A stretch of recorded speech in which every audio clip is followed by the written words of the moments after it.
Hello everybody and welcome to the video here with me and Daniel from Quick Learner. Daniel, how's it going? We haven't been talking for the last 90 minutes. Has anything changed? No, I'm doing great. I'm working myself up to being able to talk even faster, and because we have to get this video done in 30 minutes, right? We're gonna do 30 minutes? Yeah, we're gonna do a 30-minute thing here to round out the end of stream. So this video is gonna be super simple. I got 5 cards from chat. We're gonna just like jump from we're gonna go from card to card discussing them. Just whatever comes to mind as we talk about it. I'm sure we'll be able to come up with something. This is kind of testing out some more series ideas to see what people like. I know people like discussion, so we're gonna try some new stuff out here. But we're gonna go with our first one here, which is the Shining Trapezohedron. I feel like this is a list video without us doing any preparation. It really kind of is. Honestly, I could do this as a list video. It's just like we talk about 5 cards. Honestly, Daniel, that's not a bad idea. All right, Shining Trapezohedron. 1 cost Mystic Item Relic, takes up the accessory slot for experience. As a reaction, when you would pay the cost of a spell card, exhaust Shining Trapezohedron. Instead, test Brain X, where X is the card's resource cost. If you succeed, its resource cost is considered paid. If you fail, cancel the playing of that card without paying any of its cost. For the remainder of the round, you cannot play any copies of that card. Have you ever put this card in a deck? Nope. Same. Astute in chat says, this card is so gas. And, like, so this is something that Travis has talked about, where a big issue with Shining Trapezohedron that he finds when he tries to deck build with it is that it's your economy, right? It's an economy card, but if you don't pass the test, you don't play the card, but do you play it like other ways next turn, or like do you play an alternative, and then like where does the money come from to pay for those cards if this is your economy, right? Like I know people in chat are saying just don't fail the test, but like, so what's the average cost that you want to be putting into play with this card? I don't know, 2 or 3? 2 or 3, right? You can just do it every round if that's the idea, to try to pass a 5-2 test or something. Of course, you can't boost your willpower up with the Holy Rosary anymore unless you have Relic Hunter, and yeah, there's other ways to boost the number, but I don't want to put my accessory slot as an economy card like this unless I'm playing Jewel of Aureolus. That's just way better. Yeah. Yeah, and people are saying don't fail the test, which I mean, that's a fair statement. That's something I say quite a bit, right? But I mean, like, to me, the number I want to hit, yeah, like 2 is like the low end. If I'm playing a 2, I'm still even feeling like, yeah, but like 2 is not that hard to get. Like, I want to be hitting 3. And then it's the same thing where it's like, okay, but I need that 5 brain, but I really want to get to like 6 brain. But then, like, how do I get to 6 brain? Living Ink, I guess, you know? If this was like, if you could do it Lightning Bolt, right, where it's like Lightning Bolt and it was a free action, you could take each turn to play something, I think then maybe we'd be looking at something different with the Trapezohedron. I mean, it's sort of that, because you get the action back if you fail. Yeah, but then you don't get don't you, like, not make progress then, though?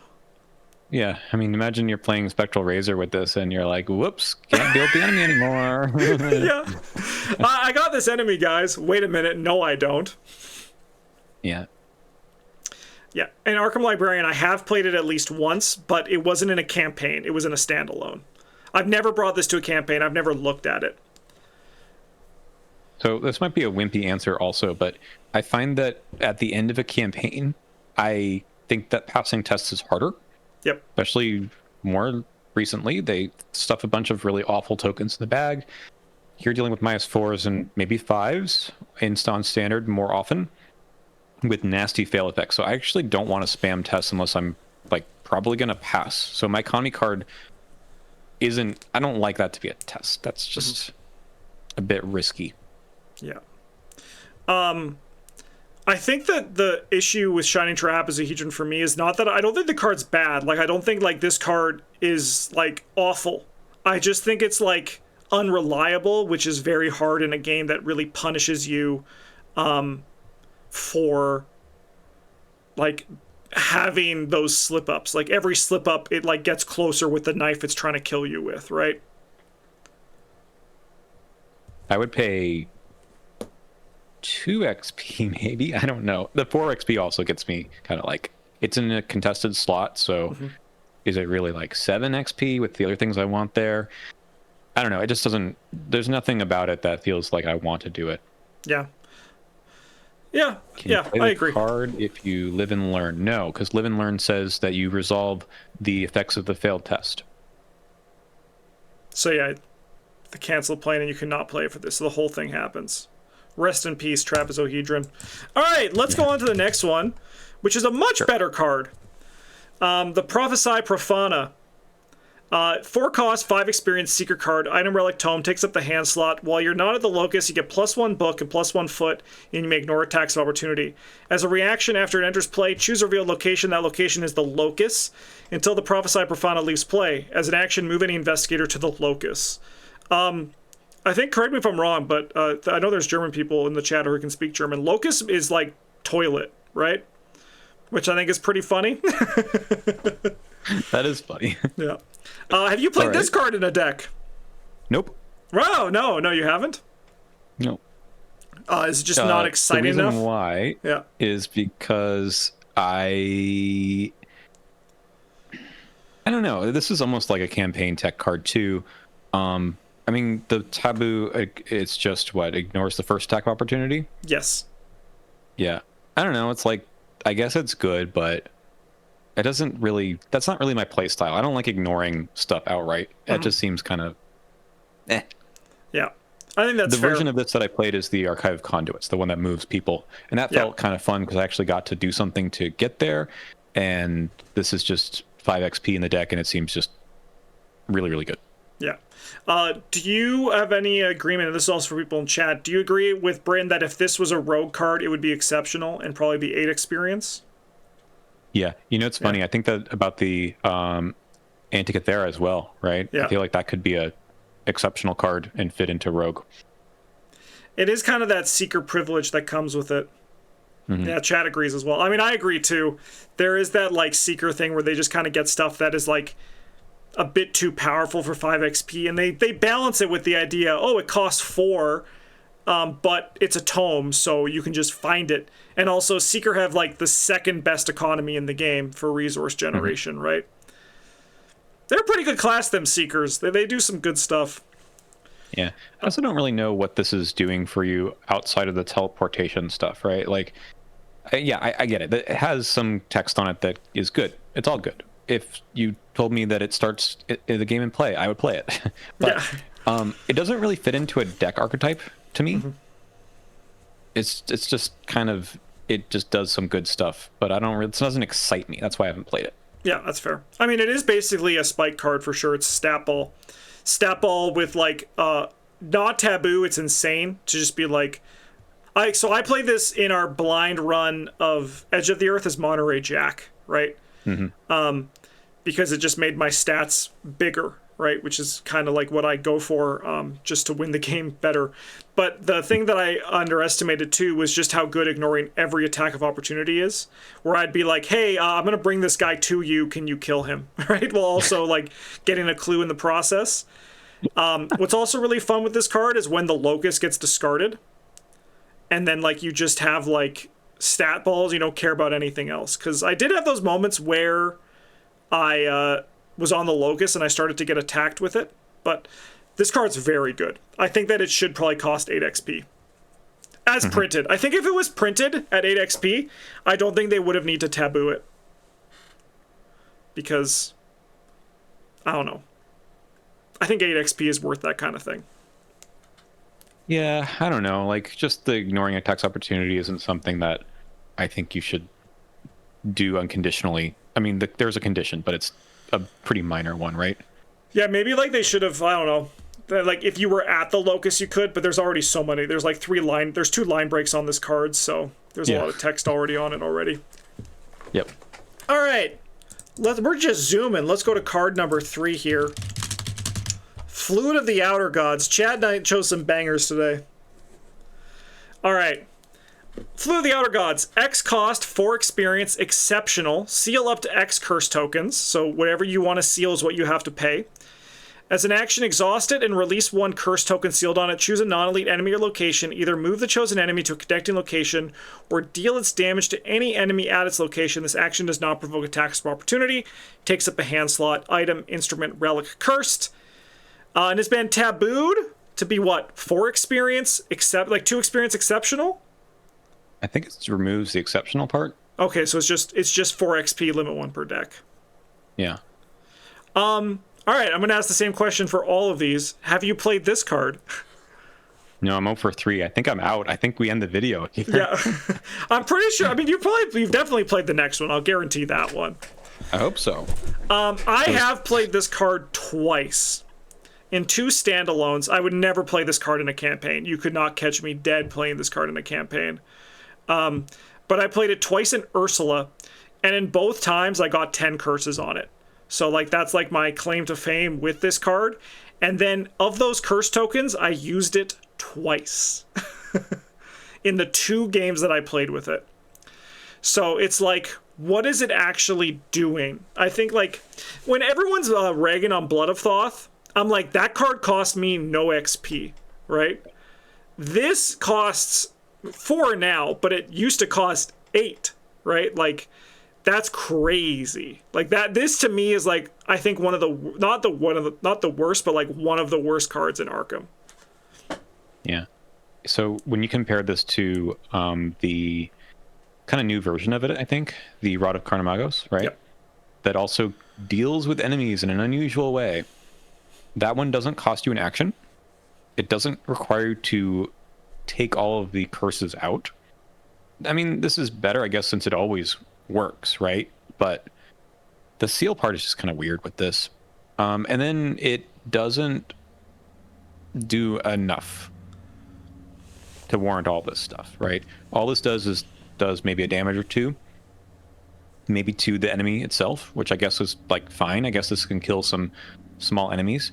But I feel like the rod is just overall going to solve more problems, and it's available to you with less XP and not an action. So this doesn't feel like it's solving any problems that exist. Maybe an interesting tech card, but like again, it's one of these things where it's like, oh, you can imagine a world in which you're engaged with a pit viper. You use this, and now the pit viper is somewhere else. Great. Okay, but you could also do this with other events or assets that are just better, more useful, and don't require you to jump through a bunch of hoops. Mm-hmm, mm-hmm. That when I was reading the card, I was like, the rod just like bodies this in every which way. It's kind of crazy. Mm-hmm.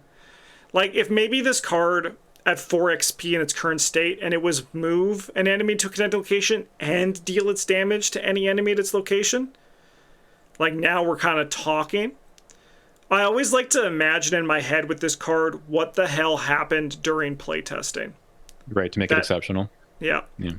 Like maybe just like the flavor of like it's the Flute of the Outer Gods, right?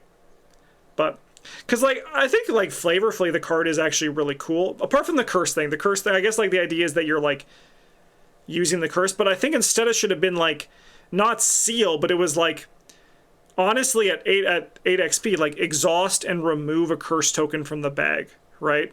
So it's like you're using your curse tokens to do the thing. That would be really playable, actually, right? Because now you're removing tokens, which you can add back in whenever you want.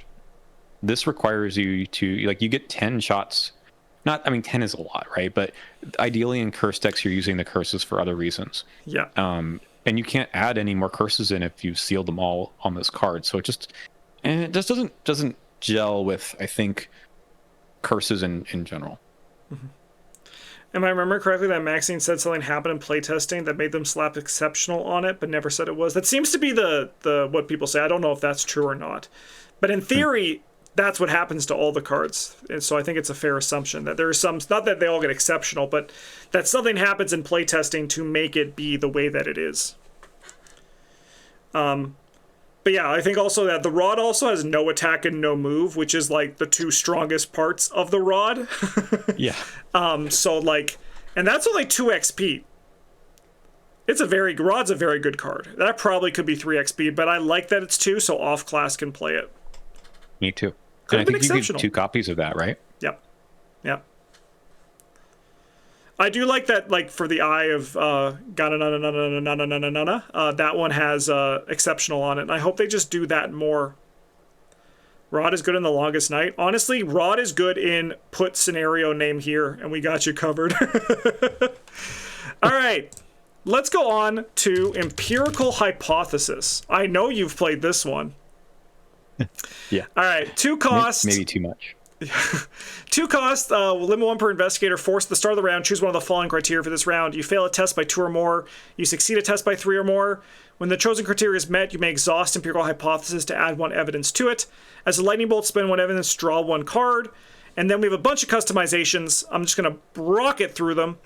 Pessimistic outlook, we're going to add the following criteria. You run out of cards in your hand. Trial and error, you're dealt damage and horror. Independent variable, you discard a treachery or enemy from play. Field research, you enter a location with 3 or more shroud. Peer review, the chosen criteria is met if any investigator may meet it, and the other investigators may also trigger the lightning bolt. Research grant spends lightning bolt, spend 2 evidence, reduce the cost of the next card you played by 3. Irrefutable proof, it gains lightning bolt, spend 3 evidence, discover clear location. And then alternative hypothesis, after you exhaust Empirical Hypothesis, you may resolve its force effect, choosing a criteria you've now chosen this round, then ready it. I think this card's flavorfully very fun. So you have played this one. I have, and I think my hot take on this, I don't know how hot it is really, is that people who say you'll just play at level 0 and you don't need to bother with the upgrades are missing a lot of value in this card. Yeah.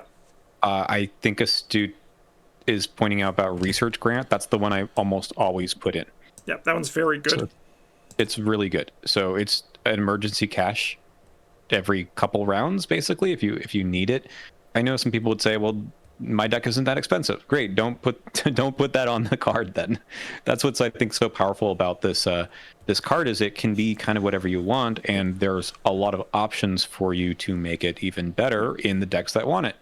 I put peer review in a lot also. I think it's also strong.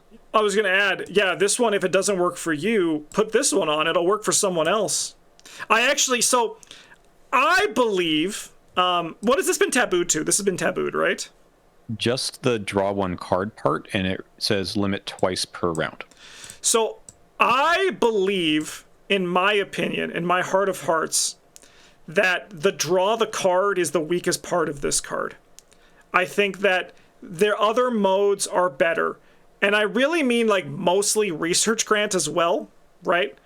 But, like, the clues, I think if you're, like, triggering it to build, I would rather do that with cards. There's already so much card draw already built in here. I don't want to be spending an action for my card draw when I can be spending an action to, like, like, advance the game state, right? So, like, I'd like to, like, draw my cards through perception or, fast through cryptic research. But, like, the Research Grant is insane. It's, like, it's nuts. And definitely, like, I agree with that. Use it, and if you don't use it, get peer review, and then go nuts. What of the criteria do you like to add to it whenever you take it, if any? Damage or horror, most always. I usually can figure out a way that's going to happen.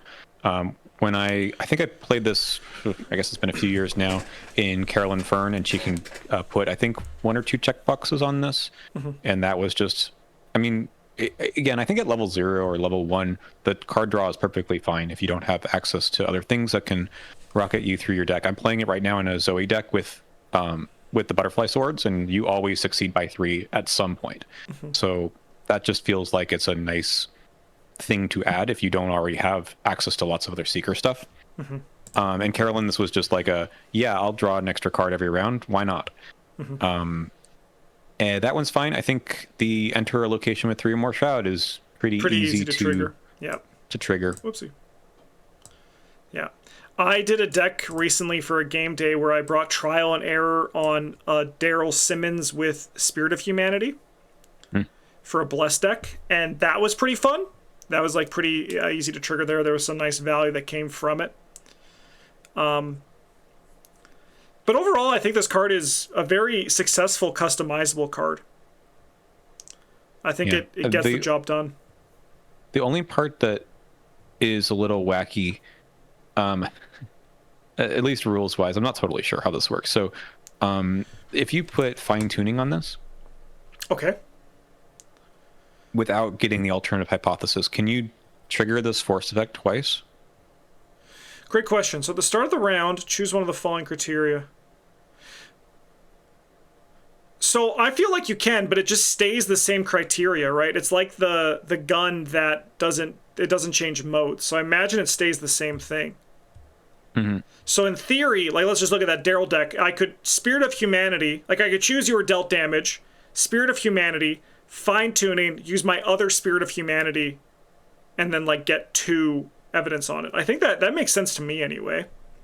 The only part that I'm unsure about, and this is like really getting way too narrow into the rules part, is like, is the force effect the whole thing, right? Mm-hmm. And that once you've triggered it once, when the chosen criteria is met part, is that part of the force effect that like initiated this ability, or is that like a separate part of the card?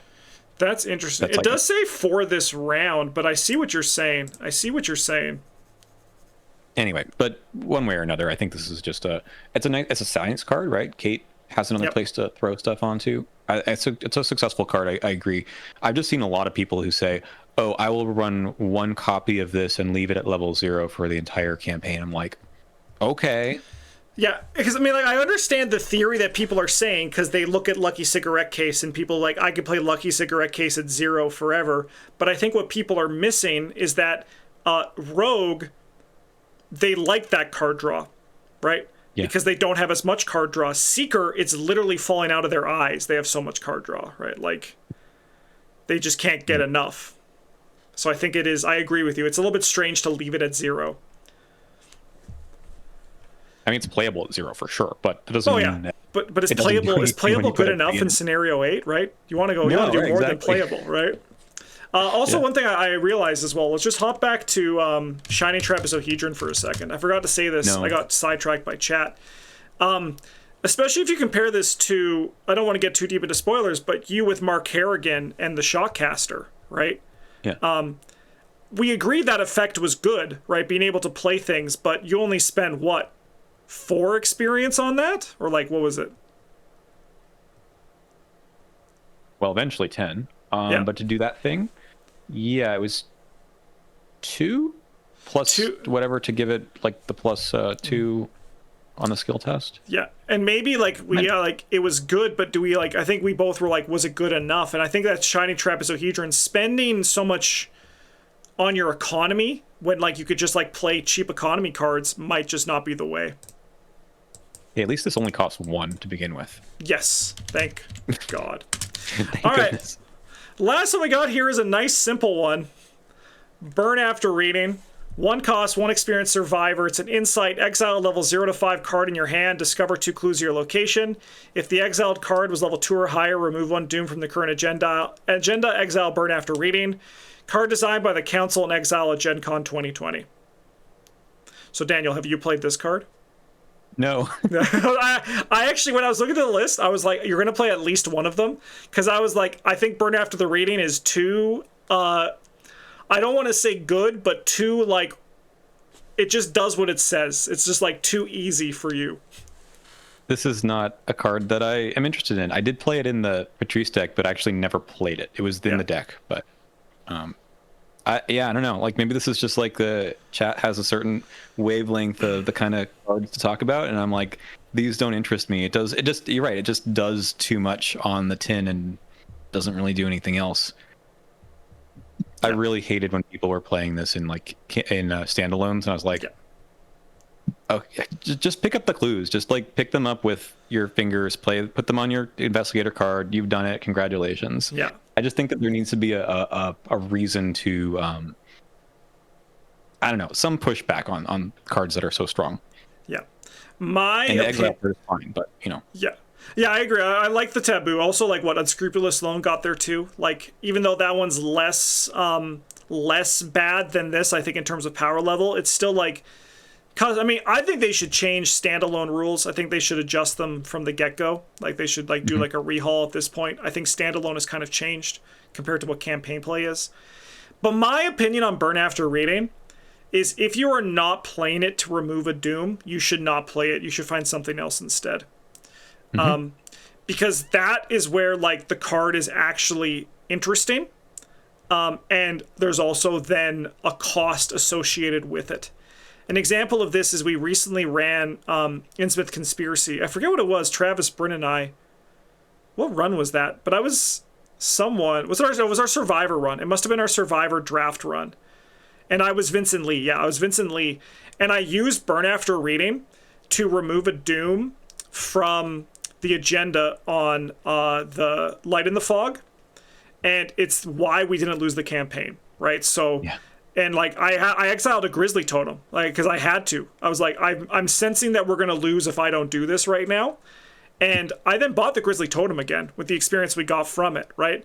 But like a powerful effect should have a powerful cost. And I really wish this card just said like exile a level like 2 to 5 card in your hand, discover Tulo's location, remove a Doom from the current agenda.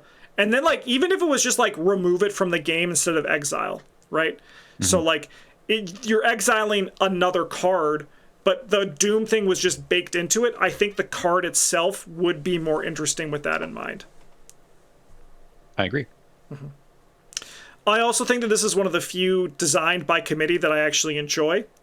I remember I was watching when they did one of the YouTube ones back in the day, and I had to stop because I was just like, I was like, no, I was like, no, please, it just gets so over the top so quick. Was it the Fine Clothes one? That one's absurd. Yeah, that one's bad. I think it was Sword Cane. No, it was not Sword. Sword Cane's a good one. Sword Cane actually was that one I think was pretty much copied over 1-for-1 as well.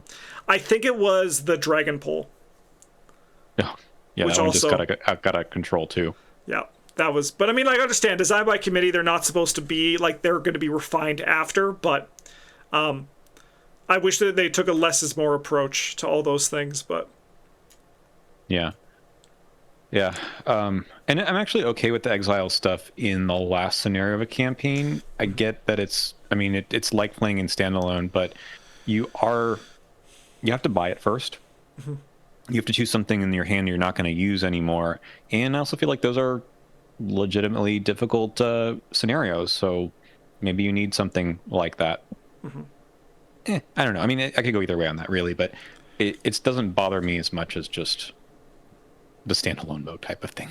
Yeah. I mean, this is also why I'm kind of excited to once again hammer on this point, but to get our current and legacy going, because once cards start rotating out, I think there's going to be more time for stuff that's there to currently that we haven't really let breathe, because the old staples have kind of taken control. Is there a 6th card we can throw in here that I've actually played? No, that's the 5th one. That's the last one, and we're at 28 minutes, so. Okay, well. Yeah. I mean, I think the insights were all good for all of these, for all of them regardless, so. But I understand why, especially like the Profana and this one don't really like interest you, because it makes sense. I think there's a reason why Bryn would never play them either. You and Bryn are very similar in that regard. It makes total sense. That's fine. Everyone has a different play style. That's cool. Exactly. It's interesting to me that that's what chat came up with as well. Maybe they've like had a little mind meld with you about, oh, these are the cards that Justin has a lot of experience with. But you've also played every card, so there's that too. Yeah. I mean, also, like, I look at Shining Trapzoed and Flute. Those are ones actually quite commonly when I say, hey, choose some cards for us to talk about. And then those ones come up because people like to see. It's like also like whenever Travis is around, they get the Grimm's Fairy Tales. Yeah. But for everyone. I can talk about that. Yeah, I can too. I played it in Stella and never failed to test again. It's actually like it's like a permanent take heart. You should play it more like that. If you enjoyed this, definitely let me know down in the comments so we can do this again. It actually is a pretty chill video format, and if you did and you want to see us talk about certain cards, let me know in the comments, because I can also use those, and then maybe I'll run them by Daniel and we can get a few more that Daniel's played for the next one. It is a good way for me to do this, though, where it's like, hey, have you played this card? And then go from there is pretty interesting. But yeah, just a nice, chill, little rapid-fire discussion video. So thanks for joining me and trying this format out with me, Daniel. I appreciate it. No problem. All right, but in the meantime, everybody, thanks for watching, and I'm going to be a little bit over 30 minutes by a few seconds, but it's going to be fine. But thanks for watching, everybody. Have a good one, and as always, GG's.